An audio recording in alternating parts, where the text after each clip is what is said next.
Good morning, hello from the garden, and today I'm reviewing something that I probably should have reviewed by now, but there's been stuff, I've been busy, there's been a lot going on, there's been a lot of perfume as well, so I'm trying to catch up, and this one I think is going to be quite interesting to quite a lot of you that share the same taste as me, because this is a floral gourmand, or a flormand as I like to call it, and it is Annabel's birthday cake. So this is by Marissa Zappas, who is over in the States, United States of America, and I had to get this one muled over to me because unfortunately they're not able to ship to the UK, but my lovely friend Sherry was kind enough to accept the delivery and then send it on to me.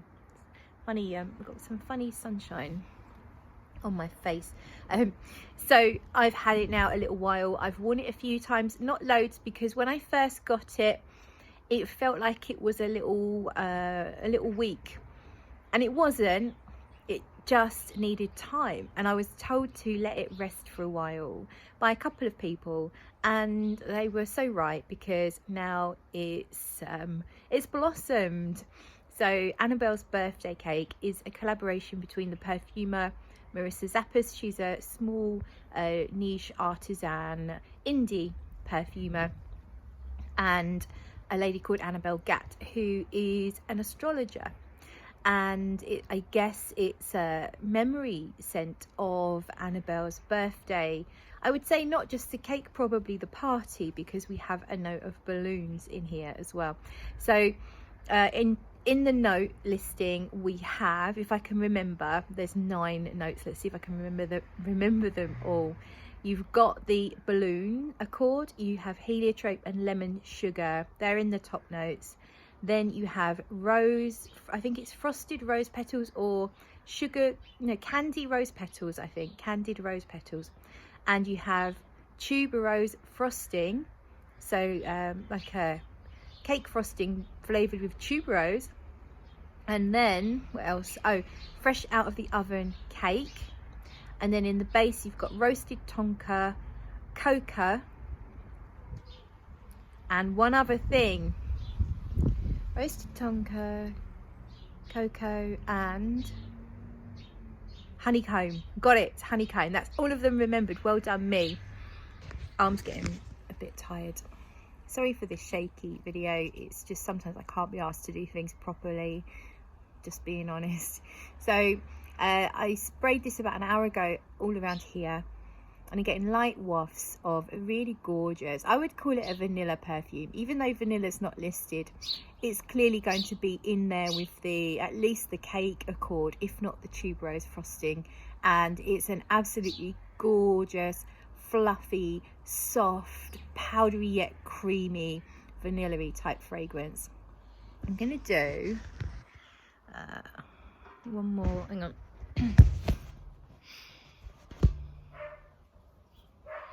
So I'm gonna do, hello, I'm gonna do one spray here just to do the refresh. I mean the top note, top note.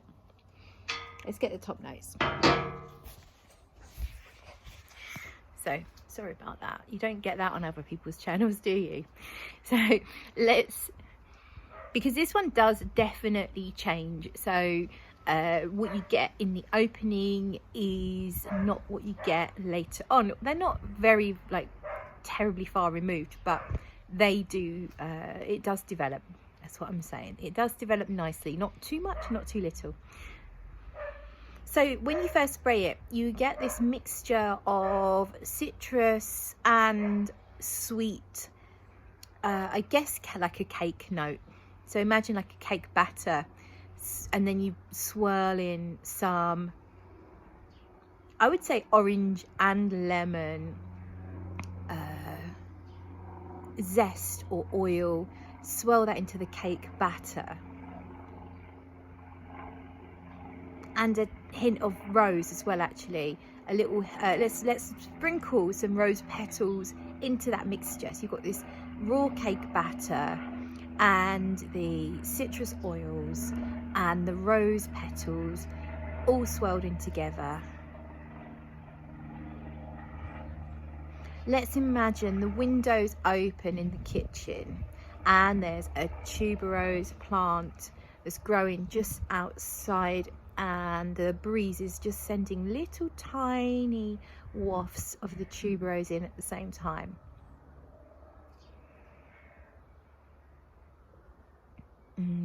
The oven's on and it's warm. It's warming up the kitchen. There's a cake in the oven actually. So you've got the cake mix on the surface. Maybe you're making 2 cakes and you've got one that's cooking. Maybe you're just a crap cook and you know that you're going to ruin one, so you're already cooking another. You're already making up the batter for another. Who knows? But you've got a cake warming up, cooking in the oven as well, because it's warm and it's described as bready on the website, and I get that. It's got that kind of like warm dough in the air type scent, a bit like walking into a baker's, but without it being so intensely sweet. It's actually not as sweet as you might be imagining from my description. So let's imagine that this is all this cooking going on is for someone who's a little bit diabetic, or perhaps someone who's trying to lose some weight. So they're substituting some of the sugar. They're reducing that sugar so it's not gonna rot the children's teeth at the party, and it's not gonna kill the adults that are looking after their health. God, where is this review going? So basically what I'm saying is the opening is sweet yet kind of like zesty. It's got some syrupy nuances, some bready nuances. Actually, just that moment reminded me of the bread accord in Miguel Matos's rose perfume. Oh damn it, I can't remember what it's called. Reminds me of the bread in Miracle of Roses. That's it. Miracle of Roses has a bread accord, and it's kind of similar-ish to that, but that's an entirely different perfume. So it starts off, it's kind of intense, but not too intense. It's still not too thick and heavy. It's not really something I would call cloying, because it's got some freshness from it's a lemon sugar accord in here, but to me it smells a little orangey and lemony.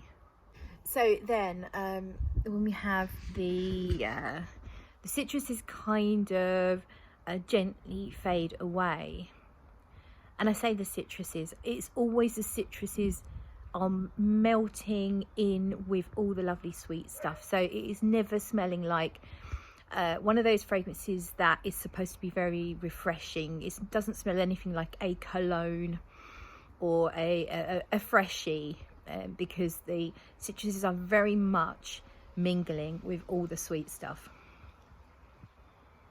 Now, as it dries down and the citruses gently fade back, it becomes more vanillic to me, and it's really soft, powdery, musky.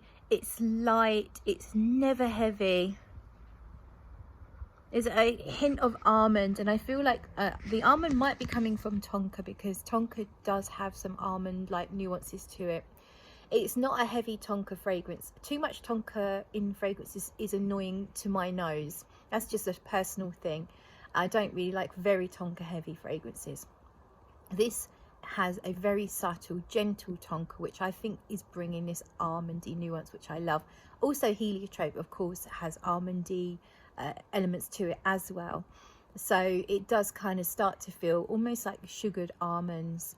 And as it sort of develops, it starts to remind me of a fragrance which I love from Guerlain. It's called Le Plus Beau Jour de ma Vie, which is the one that is based on a French wedding and has the sugared almond accord in it, and lots of vanilla and lots of musk and quite powdery.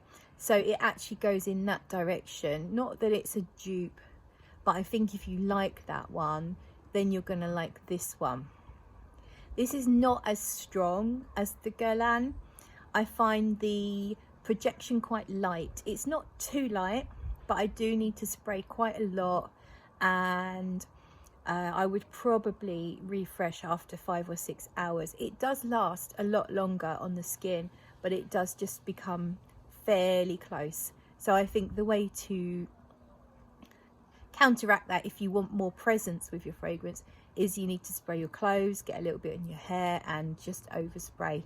But I don't mind, because it's a beautiful perfume. It was obviously made in collaboration between, I think they're friends, and it is just delightful. It is utterly delightful. And here's the kicker now. It's not too much of a kicker. You can't buy it just yet. It was a limited edition, and there is going to be another batch though, because Marissa Zappas did put that in her Instagram. I think she said she was thanking Erin. So Erin, I'll link her video below. Erin talked about Annabel's birthday cake actually a couple of times in a couple of videos, and I think she was thanking Erin and sort of reposting Erin's Instagram or a bit of her YouTube, and said, should I bring it back? And the resounding shout from the followers was yes. So she said she's working on it. In one of the comments she said she's working on it.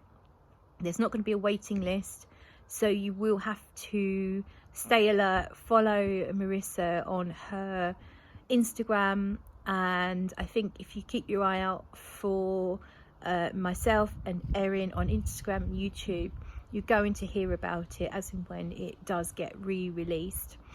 And yeah, I highly recommend it if you like fragrances like, let's give you some examples of most of the Latte Mattia from Galan. If you like the really vanilla-y ones, you're going to like it.